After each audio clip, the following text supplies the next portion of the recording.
Messieurs les présidents, chers collègues, bonjour.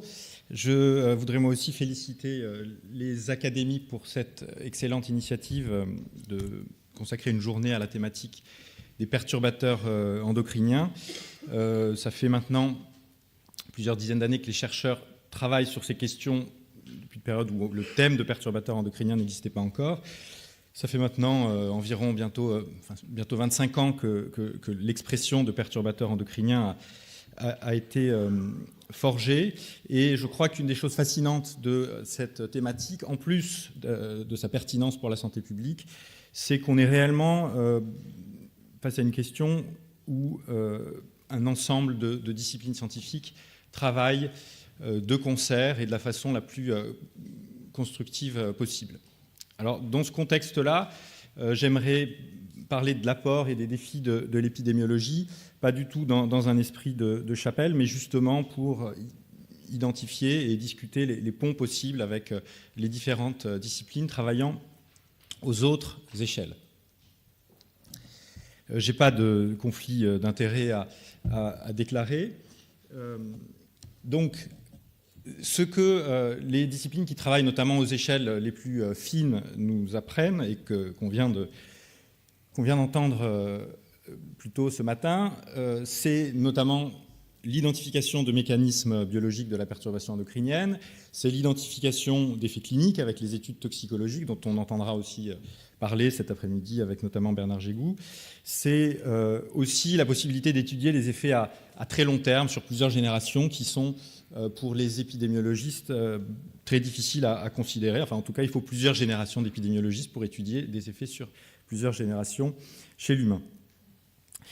L'épidémiologie, elle peut apporter certaines réponses à des questions qui ne sont pas abordées dans ces approches plus fondamentales, notamment la question de la forme de la relation dose-réponse précise chez l'humain, la description des expositions et des co-expositions dans les populations humaines. L'épidémiologie peut nous permettre de passer de l'effet sanitaire à l'impact sanitaire, et par impact sanitaire, je veux parler du risque, c'est-à-dire le nombre de cas attribuables à une exposition dans la population, qui nécessite de combiner les données sur la relation dose-réponse et sur l'exposition.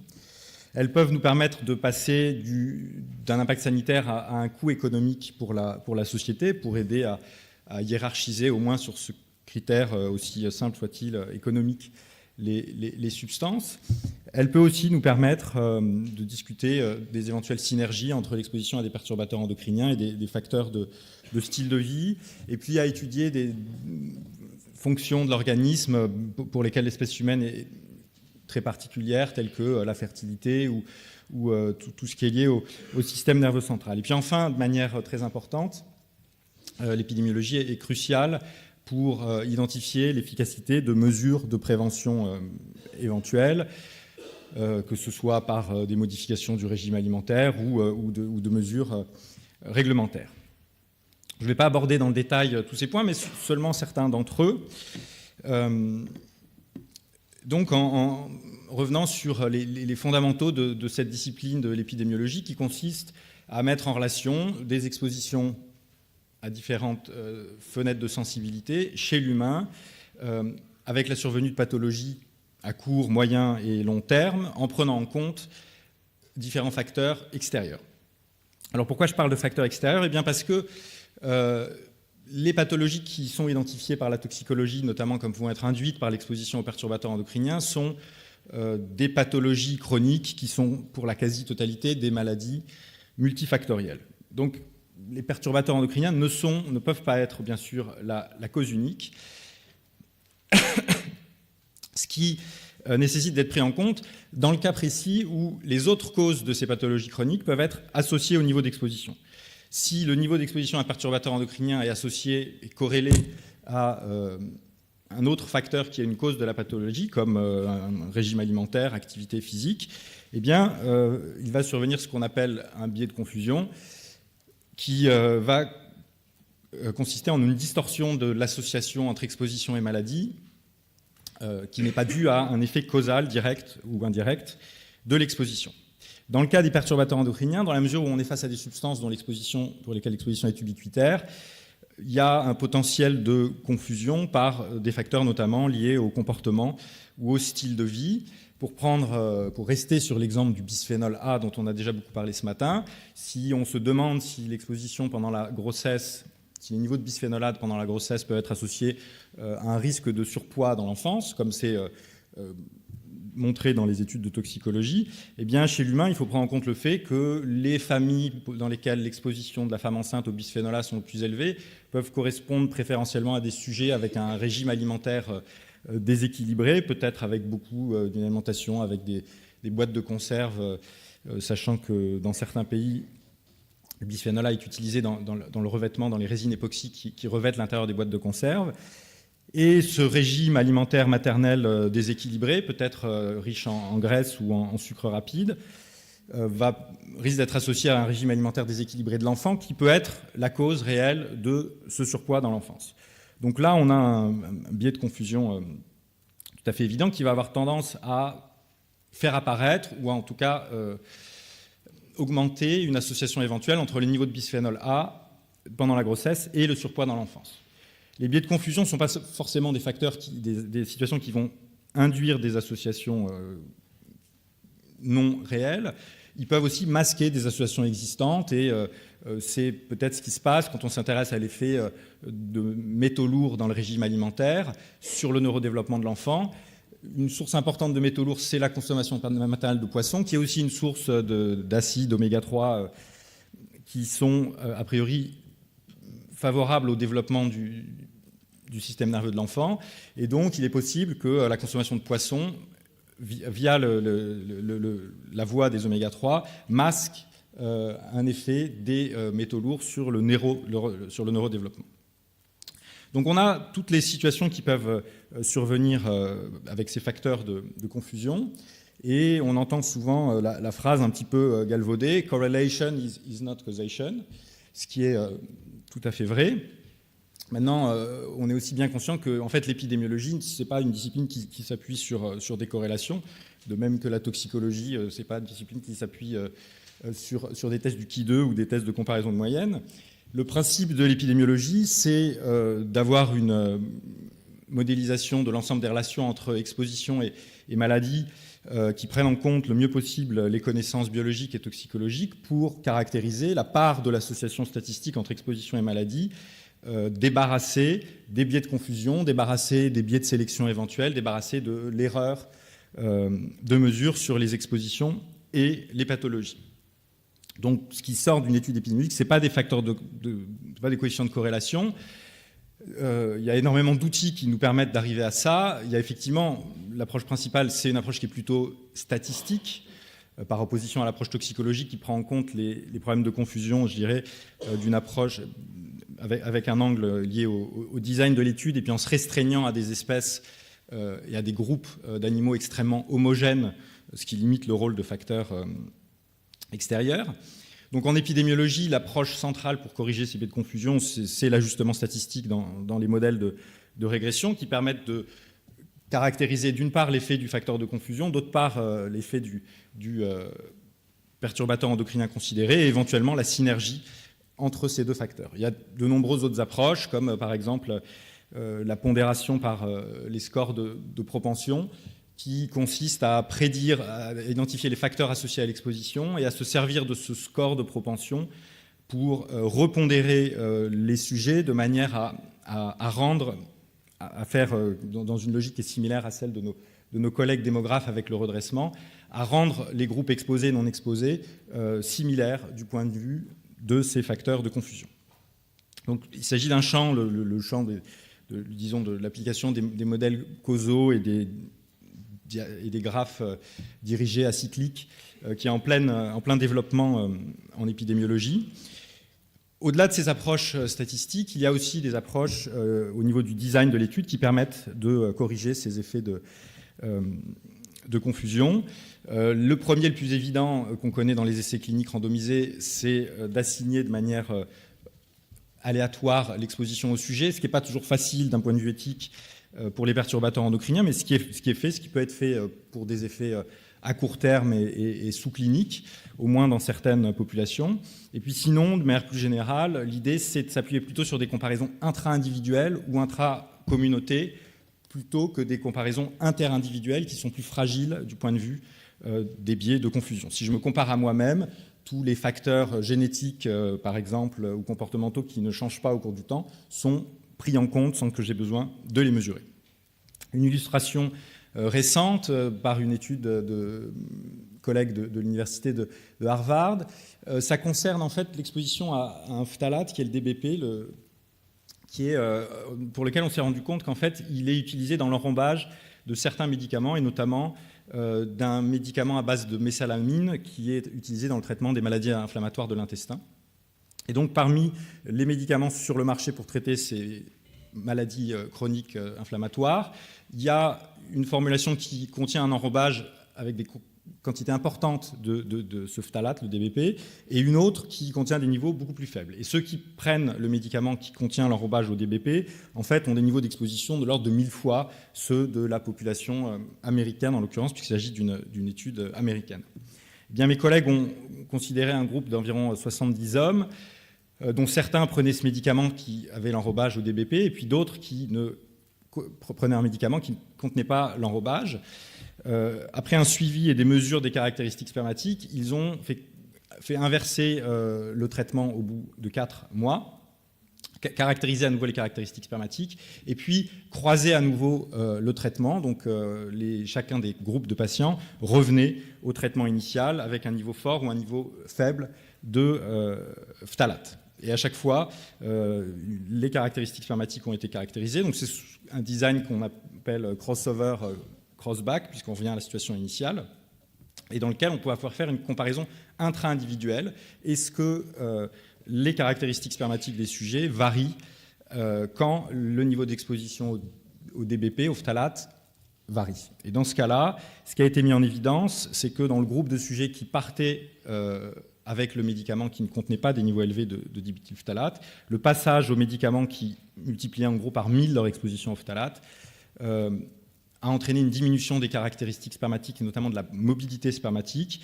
diminution qui n'était pas réversible dans un délai de 4 mois, c'est-à-dire que repasser au médicament avec la formulation faible en phtalate ne permettait pas une remontée des caractéristiques spermatiques dans ce délai. Donc voilà, tout ceci pour donner un aperçu de différentes approches statistiques ou liées au design de l'étude qui sont utilisées pour contrôler les biais de confusion dans ces études épidémiologiques. Ces études, leur produit, comme je l'ai évoqué, c'est essentiellement une relation dose-réponse, c'est-à-dire les effets sanitaires, le changement moyen dans la fréquence d'une pathologie chez des sujets plus exposés par rapport à des sujets moins exposés. Cette relation dose-réponse, elle peut être exprimée sur une échelle multiplicative, par exemple sous la forme d'odds ratio, de risque relatif, ou additive, qui sont issues en général d'études de cohorte, qui est vraiment l'approche privilégiée, même si pour des pathologies très rares, on va utiliser des études cas témoins, qui ne sont quand même pas idéales pour les perturbateurs endocriniens, notamment ceux qui ne sont pas persistants. On va de plus en plus vers des designs hybrides dans lesquels on va combiner différentes approches, et je présenterai un exemple qui est ce qu'on appelle une approche cas témoin, nichée dans une cohorte, qui permet d'avoir les aspects positifs de l'approche de cohorte, tout en ayant le coût limité des études cas témoins. Dans la mesure où les études toxicologiques ont identifié la fenêtre périconceptionnelle comme une fenêtre de sensibilité accrue, ce n'est pas la seule, comme l'étude américaine que je viens d'évoquer vient de le montrer, mais elle est particulièrement importante. L'outil central, c'est donc ces études et ces cohortes de naissance ou cohortes de femmes enceintes, puisque l'idée, c'est bien sûr de faire un recrutement avant la naissance pour pouvoir bien caractériser les expositions dans la vie intra-utérine. J'aime bien faire remonter la naissance de cette approche des cohortes de naissance en santé environnementale au drame de Minamata dans les années 1950 au Japon, donc sur l'île de Kyushu, où une usine qui synthétisait des matières plastiques déversait dans cette baie des quantités très importantes de mercure qui était biotransformé en méthylmercure. Ce Ce qui a entraîné une exposition vraiment très importante de la population, liée au fait qu'on était dans des communautés de pêcheurs qui se nourrissaient essentiellement de produits de la mer. Des troubles neurodéveloppementaux graves ont été identifiés, d'abord chez des petits-enfants, et un des éléments qui a permis d'incriminer clairement l'exposition au mercure et au méthylmercure est lié au fait que traditionnellement les femmes japonaises conservent des morceaux du cordon ombilical, cordon à partir duquel les niveaux de mercure ou de méthylmercure ont pu être dosés et mis en relation avec la survenue ou la gravité des troubles neurologiques constatés chez les enfants. Donc tout ça a été formalisé un petit peu plus tard, mais ça correspond réellement à l'approche qui a été utilisée dans les décennies qui ont suivi, entre les années... En fait, ça a vraiment commencé dans les années 80-90 avec l'essor des biomarqueurs, mais je dirais pendant toute la deuxième moitié du XXe siècle par les épidémiologistes. Et ce modèle de Minamata, il est particulièrement efficace pour les substances qui sont relativement persistantes dans l'organisme. Bon, la compréhension fine des effets du méthylmercure, d'un point de vue plus mécanistique, elle est venue plus tard, en collaboration avec là, tout un ensemble de disciplines et d'approches à une échelle plus moléculaire, et elle passe probablement en partie par le fait qu'il y a une liaison entre mercure ou méthylmercure et certaines enzymes qui contiennent du sélénium qui sont impliquées dans le métabolisme des hormones thyroïdiennes et le passage de la thyroxine T4 en hormone thyroïde T3 active, qui est essentielle pour le développement du cerveau du fœtus. Alors, ce modèle de l'approche des cohortes de naissance tel qu'il a été inventé, entre guillemets, à Minamata, il a été utilisé pour certains polluants organiques persistants, qui ne sont pas tous des perturbateurs de l'axe thyroïdien, mais parfois des perturbateurs du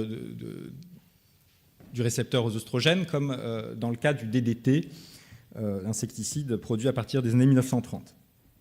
Dans une cohorte californienne, la Child Health and Development Studies, des dizaines de milliers de femmes ont été recrutées dans les années 60 alors qu'elles étaient enceintes, et les niveaux de DDT ont été caractérisés à partir d'un prélèvement sanguin.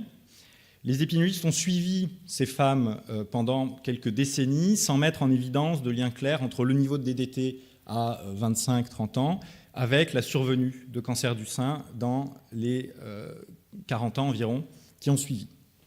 Alors une analyse par sous-groupe chez les femmes les plus jeunes qui ont probablement été exposées alors qu'elles étaient avant la puberté au DDT suggérait quand même une association et qui a pu être confirmée en fait en suivant les enfants et les petites filles de ces femmes nées dans les années 60 pour lesquelles on disposait cette fois d'une mesure de l'exposition au DDT pendant leur vie intra-utérine, le dosage qui a été fait chez leur maman.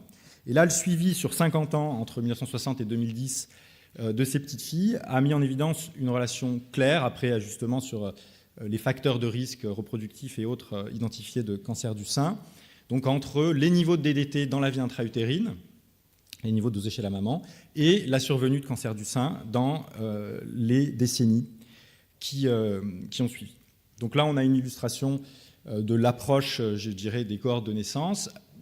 Ça montre bien d'ailleurs que les cohortes de naissance peuvent tout à fait être utilisées pour des pathologies relativement rares comme certains cancers, à partir du moment où on met les moyens et qu'on utilise ce design dans lequel en fait on va se contenter de faire les dosages biologiques qui ont été recueillis de manière prospective chez les cas et chez des témoins appariés. Donc c'est le design de l'approche cas témoin niché dans la cohorte que j'ai évoqué. Donc voilà, typiquement avec ces approches, ce qu'on obtient, c'est des relations dose-réponse.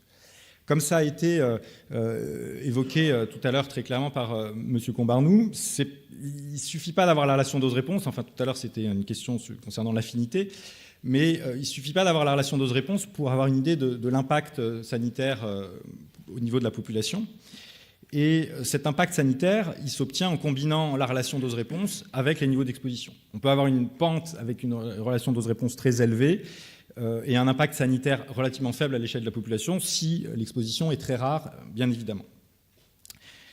La combinaison de ces relations dose-réponse avec les données de biosurveillance sur les expositions, c'est ce qu'on appelle les études d'impact sanitaire. Et un petit nombre d'entre elles ont été réalisées concernant les perturbateurs endocriniens. Je voudrais citer celle qui a été réalisée par l'équipe de Leo Trasande de l'Université de New York, dans laquelle ont été pris en compte les relations dose-réponse suspectées ou bien établies concernant les effets des perturbateurs endocriniens pour lesquels on avait des données sur l'exposition en population générale. On peut aller au-delà de l'estimation de l'impact sanitaire en attribuant à chaque pathologie attribuée aux perturbateurs endocriniens le coût économique de la pathologie ou de ces traitements, et c'est ce qui a été fait. Et une autre spécificité de cette étude, ça a été la prise en compte en fait, des incertitudes sur les relations dose-réponse. Là, il y a beaucoup de relations dose-réponse ou d'effets qui sont suggérés par la toxicologie, pour lesquels on n'a pas de certitude concernant leur réalité chez l'humain, donc on a un dilemme, soit on les ignore quand on estime l'impact sanitaire et probablement on passe à côté de certaines associations qui sont réelles, donc on va sous-estimer le coût. Soit on les prend toutes en compte et on va probablement surestimer le coût parce que ce serait étonnant qu'elles se révèlent toutes confirmées. Donc là, l'approche qui a été utilisée, ça a consisté à pondérer le coût économique associé à chaque relation dose-réponse et à chaque exposition par la probabilité, par une mesure de l'incertitude concernant la réalité de cette relation dose-réponse, ce qui, dans la mesure où il y a beaucoup de relations dose-réponse, est une approche moyenne, disons, raisonnable. L'estimation qui a été faite et qui prend en compte les substances que vous ne pouvez peut-être pas lire ici, mais qui inclut les retardateurs de flamme polybromés, les pesticides organophosphorés, le DDT et d'autres substances plus anciennes et les phtalates et certains effets sur le neurodéveloppement et la fertilité ont abouti à une estimation qui est que de l'ordre de 150 milliards par an serait induit pour la société du fait de l'exposition aux perturbateurs endocriniens à l'échelle de l'Union européenne, ce qui est un coût qui représente de l'ordre de 1% du produit intérieur brut des pays concernés. Alors, si on en vient maintenant à la problématique que j'ai laissée de côté, qui est celle de la caractérisation des expositions, il y a eu énormément de développement dans les dernières décennies. C'est probablement le champ où les choses ont évolué le plus rapidement. Je vais juste prendre un instant un recul historique du point de vue des expositions qui sont, entre guillemets, importantes et qui sont les plus fréquentes. La révolution industrielle a d'abord entraîné une augmentation de l'exposition des sous-produits de combustion qui ne sont pas reconnus comme des perturbateurs endocriniens, aussi à des métaux lourds comme le plomb qui a été utilisé d'abord dans l'essence, d'abord dans la peinture et ensuite dans l'essence. Ensuite, à partir des années 30, c'est le développement des polluants organiques persistants chlorés, DDT qu'on a déjà évoqué, les polychlorobiphényles. Et puis, après la révolution chimique du milieu du XXe siècle, un grand nombre d'autres substances, telles que les pesticides organophosphorés, les bisphénols, les phtalates, les retardateurs de flamme polybromés, et beaucoup d'autres. Quand on classe ces substances historiquement, on se rend compte que les premières qui ont été produites sont généralement des substances qui sont très persistantes dans l'environnement, qui sont les substances pour lesquelles l'approche du modèle de Minamata, entre guillemets, que j'ai évoqué, peut tout à fait s'appliquer. Maintenant, les substances qui sont produites à fort volume aujourd'hui, les pesticides organophosphorés, les autres pesticides, les phtalates, le bisphénol, les bisphénols, etc., ce sont des substances très peu persistantes dans l'organisme. La demi-vie toxicologique n'est pas toujours connue, notamment chez la femme enceinte, chez l'humain, mais elle est probablement de l'ordre de quelques heures, en tout cas inférieure à quelques jours. On s'est amusé à doser ici deux phénols, le bisphénol A et puis le triclosan, qui est un pesticide organochloré qui est présent dans les dentifrices notamment, utilisé comme antibactérien, et chez l'ensemble des urines de volontaires de nos cohortes qu'on a recueillis sur une semaine, donc une 60aine d'échantillons urinaires par femme pendant une semaine. Et vous voyez ici sur cette échelle qui est une racine carrée, donc en fait qui écrase les variations temporelles, que ces variations sont très importantes d'un jour à l'autre ou d'une heure à l'autre au sein d'une même journée. Ce qui signifie que celui qui voudrait mettre en relation les niveaux d'exposition chez cette femme avec la survenue de problèmes de santé durant la grossesse ou de troubles de développement du fœtus ou de santé de l'enfant ultérieurement, va, s'il s'appuie sur un unique prélèvement urinaire, faire une erreur de mesure très importante. Là, cette erreur de mesure, elle peut être quantifiée et on l'a fait par une approche de simulation dans laquelle on a tenant en compte de ces variations temporelles fortes, on a supposé qu'on caractérisait l'exposition aux perturbateurs endocriniens par un unique prélèvement. Et puis on a supposé que la moyenne de l'exposition sur une fenêtre toxicologique pertinente, par exemple le premier trimestre de la grossesse, était associée à un effet ultérieur chez l'enfant qui correspondait à une pente ici de moins 100, par exemple une diminution de 100 grammes du poids de naissance en lien avec l'exposition réelle non mesurée aux perturbateurs endocriniens. Eh bien, cette étude qui mesurerait l'exposition avec un unique prélèvement biologique, elle estimerait non pas une pente de moins 100, mais elle estimerait une pente de l'ordre de moins 20, c'est-à-dire qu'elle ne verrait que 20%. Elle sous-estime de 80% la pente de la relation dose-réponse. Donc ce n'est pas vraiment la partie émergée de l'iceberg, mais enfin c'est à peine plus que la partie émergée de l'iceberg. Tout ça, ça s'appuie sur une hypothèse de ce qu'on appelle une erreur classique, qui est tout à fait raisonnable pour ce genre de substance, c'est-à-dire qu'on suppose que les niveaux de perturbateurs endocriniens varient de manière aléatoire autour d'un niveau moyen. On a vérifié que dans l'hypothèse où il n'y avait cette fois-ci pas d'effet de la substance, cette approche qui consistait à s'appuyer sur une seule mesure n'augmentait pas le risque de première espèce, c'est-à-dire la probabilité de conclure de manière erronée à une association. Donc au total, ceci montre que, enfin ça confirme parce que ce n'est pas une surprise, que les biais qui sont dus à la variation intra-individuelle des biomarqueurs d'exposition aux perturbateurs endocriniens chez les sujets entraînent une atténuation dans les relations dose-réponse dans les études épidémiologiques, atténuation qui peut être très forte. Ça ne fait pas supposer que ces études épidémiologiques vont mettre en évidence trop souvent des relations dose-réponse là où il n'y en a pas. En revanche, celles qui sont mises en évidence pour des substances qui sont très variables, et ici on a un coefficient de corrélation intraclasse de 0,2 qui est assez proche, qui est vraiment une situation assez extrême, mais qui est assez proche de la situation du bisphénol A.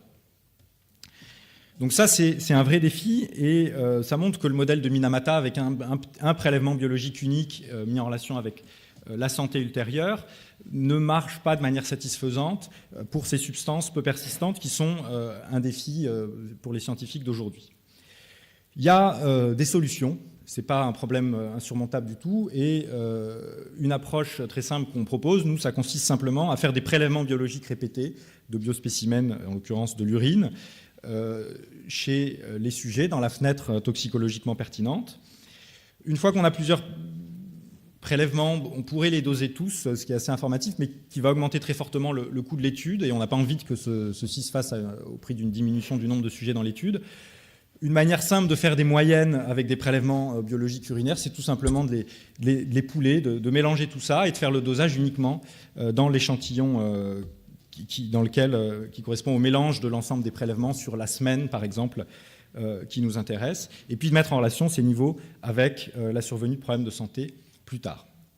Donc on peut montrer que c'est une approche qui va permettre de diminuer fortement le biais à partir du moment où on a plusieurs, dans le cas de substances comme le bisphénol A, notre estimation, c'est qu'il faut plutôt de l'ordre de la dizaine ou plusieurs dizaines de prélèvements biologiques pour réussir à faire baisser le biais à environ 10%. Ce qui permet par ailleurs d'augmenter très fortement la puissance statistique de ces approches. Donc voilà, tout ça, si on l'implémente, devrait nous permettre de passer de la première génération des cohortes de naissance telles que celle de Minamata à une nouvelle génération de cohortes de naissance qui sont plus adaptées à l'identification des effets des substances peu persistantes. Nouvelle génération de cohortes avec un suivi beaucoup plus intense des sujets depuis la phase périconceptionnelle si possible, avec des prélèvements biologiques beaucoup plus intenses, qui ne sont pas uniquement des prélèvements urinaires ou sanguins, mais aussi des prélèvements qui nous permettent d'avoir accès aux marques génétiques et épigénétiques. C'est ce qu'on fait, nous, dans le cadre de la cohorte CEPAGE, coordonnée dans notre centre de recherche de l'INSERM, l'Institut pour l'avancée des biosciences à Grenoble, dans laquelle on a un recueil d'environ 40 échantillons urinaires chez la femme pendant la grossesse, des échantillons répétés qui sont recueillis pour caractériser les expositions de l'enfant ultérieurement, des échantillons d'ADN et d'ARN, et puis bien sûr un suivi fin de différentes composantes de la santé de l'enfant, santé respiratoire, croissance, neurodéveloppement. Et tout ça va nous permettre de passer d'études épidémiologiques où on avait auparavant que l'exposition, la maladie plus tard et quelques facteurs de confusion, à une image beaucoup plus complète où on a non pas une mais plusieurs expositions, l'exposome évoqué par Robert Barouki, peut-être le microbiote qui peut avoir un rôle dans le métabolisme de ces expositions, les expositions internes, l'exposome interne, et puis l'épigénome, le transcriptome, le protéome, le métabolome, bien sûr aussi le génome. C'est ce qu'on fait notamment dans des projets européens tels que le projet ELIX. Vous voyez bien que l'analyse de ces données nécessite vraiment une approche interdisciplinaire avec tous nos collègues de la biologie systémique, de la toxicologie et une réflexion forte aussi du côté des statistiques. Voilà. Pour conclure, on est vraiment, avec les perturbateurs endocriniens, dans un champ qui est absolument fascinant, qui s'est développé dans une approche interdisciplinaire. Il n'y a pas d'approche, il n'y a pas de science unique qui peut permettre à établir la causalité. De toute façon, c'est un terme que j'aime pas tellement, disons le consensus d'experts. Ce consensus d'experts, il vient du dialogue interdisciplinaire. L'épidémiologie a une voix à apporter dans ce concert de disciplines pour confirmer la pertinence chez l'humain des signaux qui sont générés sur des modèles cellulaires ou des animaux de laboratoire. Il y a de réels défis pour mettre en évidence l'effet des perturbateurs endocriniens à demi-vie courte, mais comme je l'ai illustré rapidement, des outils qui nous permettent d'avancer dans le contexte de cohortes de grossesse. On a aussi, grâce au développement des outils de l'épidémiologie moléculaire, je pense de plus en plus de passerelles qui sont possibles avec la biologie moléculaire, avec la toxicologie. On va désormais pouvoir travailler à partir des mêmes prélèvements biologiques avec nos différentes approches. Et puis si je peux me permettre de faire une conclusion à l'interface entre sciences et société, il faut être conscient du coût absolument considérable de l'intégration de tous ces résultats et de l'étude des effets d'un nombre considérable de substances présentes dans notre environnement. Ce coût, il est absolument énorme quand on considère les financements actuellement alloués à la recherche publique. Il est très faible quand on considère l'impact économique et sanitaire de l'exposition aux perturbateurs endocriniens tel qu'il est actuellement estimé. Et je crois qu'on manque à l'heure actuelle d'un modèle de financement bien établi et convaincant pour permettre d'avoir les moyens qui sont réellement nécessaires. Il faudrait avancer dans ce sens-là, parce que sinon on pourra toujours accuser la science d'être lente à confirmer ou infirmer les signaux émergents issus des différentes disciplines. Voilà, merci beaucoup encore pour votre attention.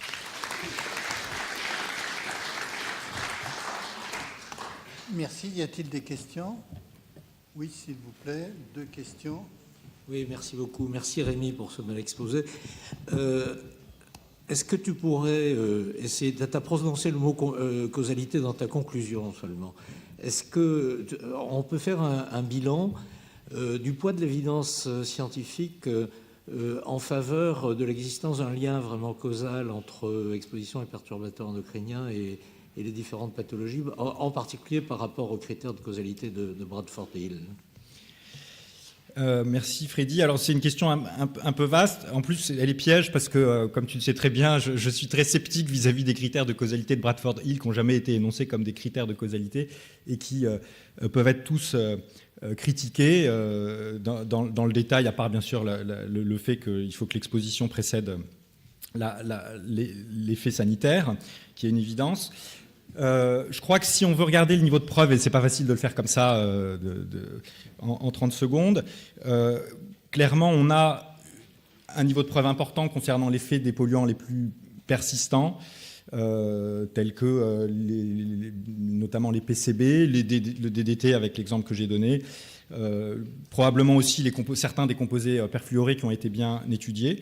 Donc là, il s'agit de substances pour lesquelles on a des signaux qui sont assez clair chez l'animal et pour certains d'entre eux, une confirmation des effets chez l'humain. Pour ce qui est des substances peu persistantes, la force des éléments apportés par l'épidémiologie est plus faible, mais pour certaines des substances, et notamment le bisphénol A, qui pour moi est une substance, enfin, d'après ce que j'entends de mes collègues toxicologues, qui est une substance du passé, dans le sens où vraiment le nombre de signaux qui s'allument en toxicologie est absolument colossal, et je crois que la question de l'existence d'effets néfastes chez l'animal, elle est claire, dans le sens où elle est bien établie. Mais pour beaucoup de substances, le niveau de preuve vient surtout des approches les plus fondamentales, mais on a aussi pour certaines des substances telles que le bisphénol A, telles que certains pesticides organophosphorés, tels que les retardateurs de flammes polybromés, mais dont la persistance est un peu plus importante.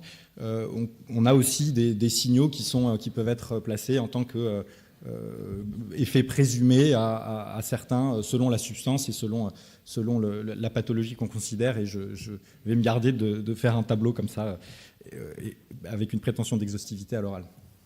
S'il vous plaît, monsieur. Et ensuite, monsieur Leclerc.